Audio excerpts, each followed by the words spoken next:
Francine here. I'm the founder of Mothers to Daughters, and we are resuming our interview series.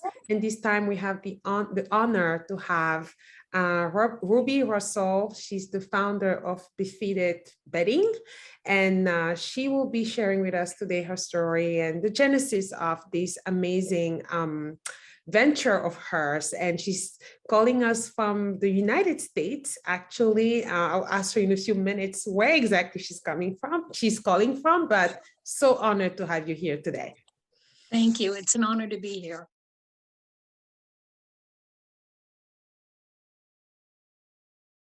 You know, when I was reading and getting to learn more about your business, I was very impressed by the storyline, but also your resilience, right? And I see as well that you've been highlighted by many media outlets such as CBS or Fox News and NBC in the United States. So it definitely is an honor for us to have you as the founder of Befitted Bedding. And let's delve into how you actually came about this business. If you could just tell us more. It started when my domestic partner injured his back. And before he injured his back, I would sneak out and go to the gym and leave the bed for him to make. But once he injured his back, I felt guilty, so I couldn't leave it to him. He doesn't live with me. He lives 60 miles away. So when he was on his way home, I was thinking, I've got to fix this problem because I really hate making a bed. Okay. And so that's when I took some extra fabric from a sheet and attached it to my sheet. And we actually tried it out for about 3 years. He was never able to untuck it. So we figured it's work, and we're both entrepreneurs. So he said, let's put it into production. And that's where we are now.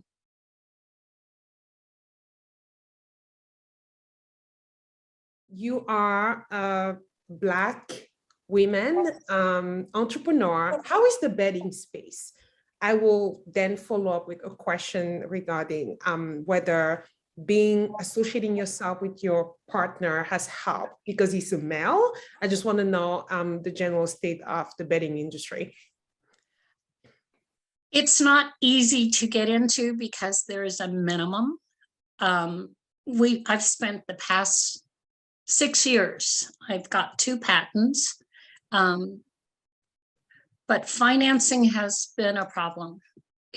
There is a minimum requirement of about $300,000 just to get a minimum amount of fabric to produce. And so we're just kind of like at a standstill until we find investors. But it's a $147 billion a year industry by the year 2030. That's growing. And there really hasn't been a significant change in bedding since the fitted sheet was invented 65 years ago by an African-American woman. Wow. Yeah, so not too many people know that. Her name was Bertha Berman. And she not only invented the fitted sheet, she invented the toothbrush holder. So imagine a woman of color in 1937 with an invention. Yes. And got them all patented too. Yeah, Yes. Yeah, that's quite, she was a unicorn then, right? Yes, yes. Yeah. You know, patents aren't that easy to get. They're expensive. You know, so I have to tell her story because I couldn't imagine back in 1937. Yeah, but you know, the good news is you do own your own patent, Yes. even though it's very challenging, and we obviously are not in the 1930s, but that was quite a progress that she accomplished, and exactly she led the way, right? She will be proud. She did. That's amazing. And it's tying up to what we do at Mothers to Daughters, really ensuring that, people like yourself pave the way for future generations. So how did your partner, has it been a process where him being a male really helped facilitate all those? Because we know what the challenges are for women to really thrive in a male-dominated business world. I'm very lucky. The only thing he doesn't have is the money, but he has the talent. He was an entrepreneur on his own, very creative. I can come up with any idea and he can put it on paper. That's amazing. Yeah, I saw that. He's creating those designs. Yes. Yeah. Yeah, all I had to do was come up with the idea and I'd show it to him and we did it. We even put that, our top sheet has a long tail, Wow. so it's one tuck. And we even put that long tail on the duvet cover. So the duvet cover won't shift either once it's on the bed. You tuck it and it's going to stay until you're ready to do laundry. This is so rare. I've never honestly or personally run across a bedding line with such benefits, because also they're also not very blatant, but you need to get to delve into the story and like see all these details. So very well thought of. Well, my son bought me a duvet cover about 20 years ago, and I used it for about 6 months until I had to change it. Once I had to change it, I never used it again. It's so complicated to change a duvet cover with the stuffing. It's like stuffing a dog bed into a pillowcase, So coming up with the idea of the zipper, it works so well. Now I don't make my bed without a duvet cover. Yeah. Yeah. One of my beds. But then I also changed the bedspread. We call it a coverlet because at the foot, it fits like a glove. Yeah. And I think that's really your unique value proposition, that defeated. That's the key word here for you. And you've told us about your business challenges, obviously financial support, and you also discuss what really makes your business really unique. And I can only commend you on your bravery. We just went through, or we are still going through, a very challenging season, which is COVID. Have you seen a shift in, having access to that funding, or has that affected your business in one way or another? It really did have an effect because the day the world shut down, it was my mother's birthday, March 10th, 2020.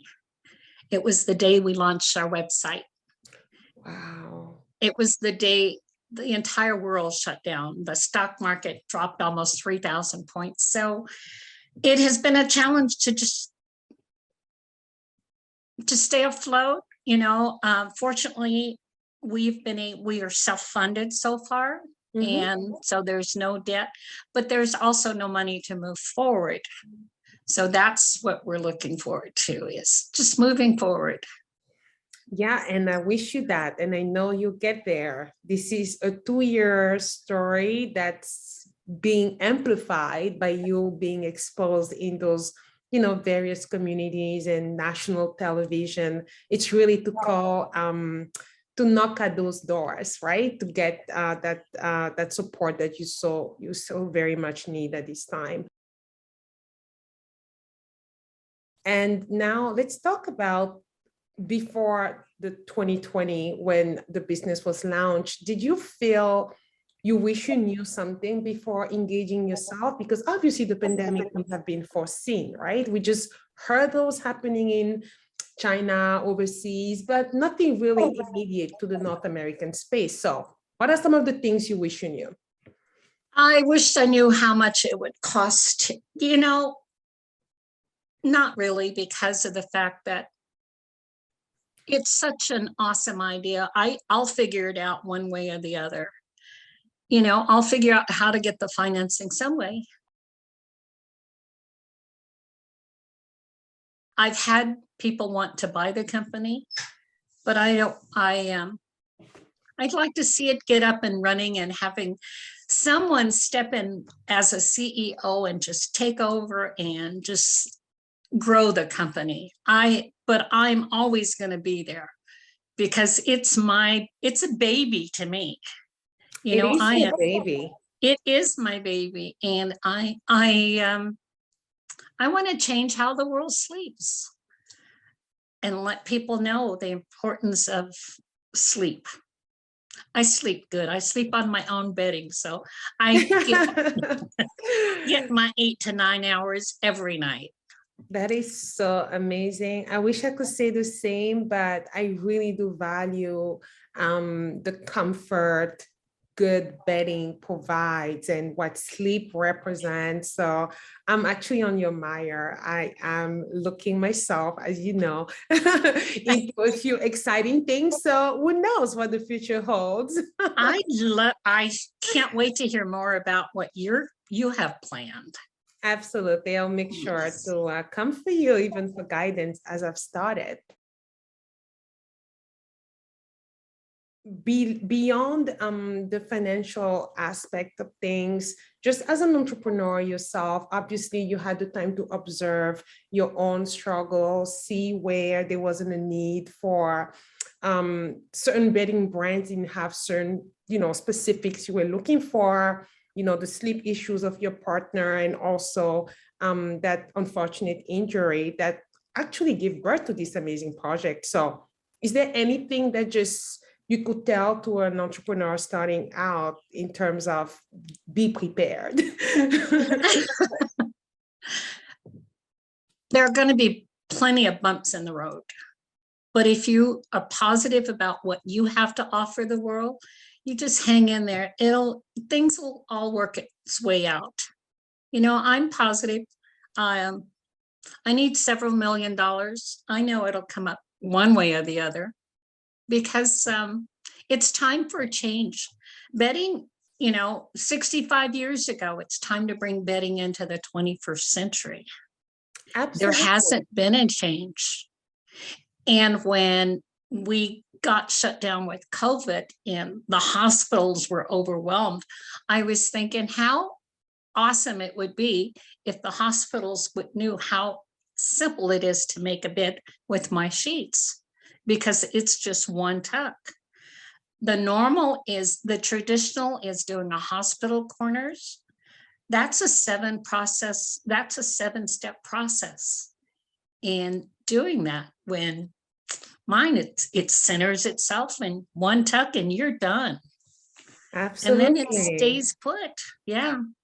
The bedding has also, because it is so simple, it has also been named accessible beddings by the American Council of the Blind. I saw that.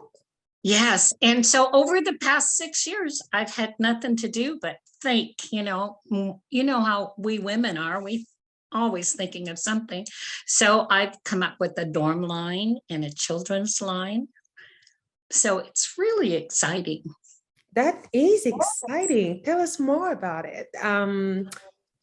Yeah. Well, the bedding is so simple that a 2-year-old could make our bed because it's effortless. There's no 7-step process. It's one tuck and that's it. Our children's line, we're actually going to tell a story because our top sheet has a tail, and at the bottom of that tail, it's going to tell a story, and it's going to have 2 hands, the drawing of 2 hands. So you're going to be able to tuck that monster in before you go to bed. Oh, wow. That's amazing. We also very ingenious. Yeah. We have an artist, and she's going to do a book for us to go with the bedding to show young girls how to make the bed. I love that. And how simple it is. Now, as I mentioned in the beginning, you've had some very proud moments, right? You were able to share your story in these different outlets. What's your proudest moment of being exposed and, you know, keeping in mind that you're also doing that for purpose? You want people to really buy into your brand and, get immersed into your story and the entire experience. What's something that really stayed with you as you navigated that exposure? I'm a nominee for the CREA Global Award for innovation. Congratulations. Thank you. I'm for 2021, I'm on the list with Oprah and Elon Musk. So yes, that's It's my proudest moment. amazing. Yes. Yes, that's so great. It's a very Yes. proud moment. Amazing. Those are really big names. For you to be associated with them as nominees is quite the accomplishment.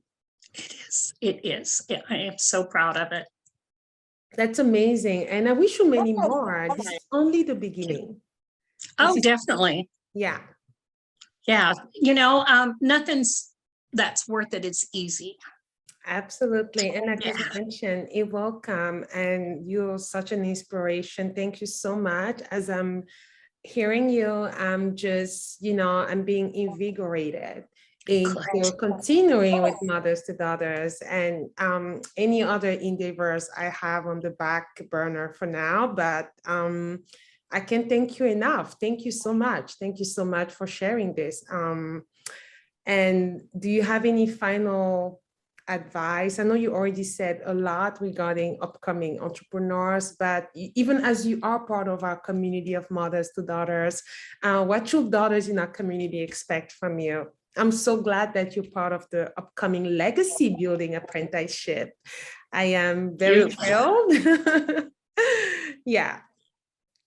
Legacy building, my parents were entrepreneurs. So if you have it in your blood, it's something that you just can't get out.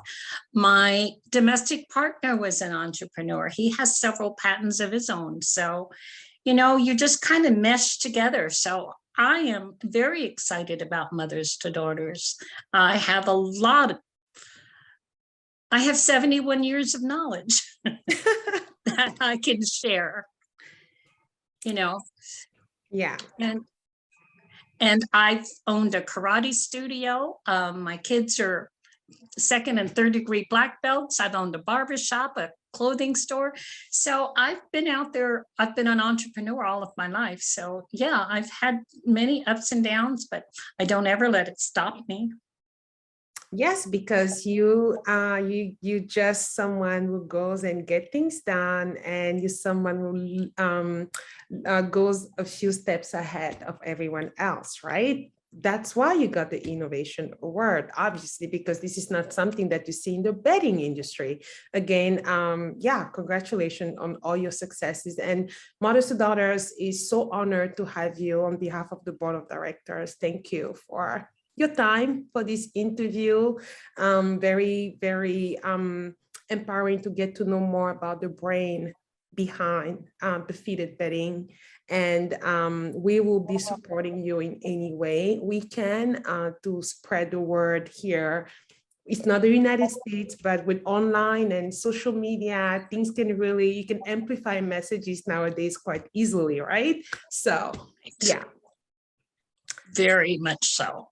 Yes. And I'm so honored to be a part of your organization. Thank you so much for the invitation. You're so welcome. So welcome. Thank you.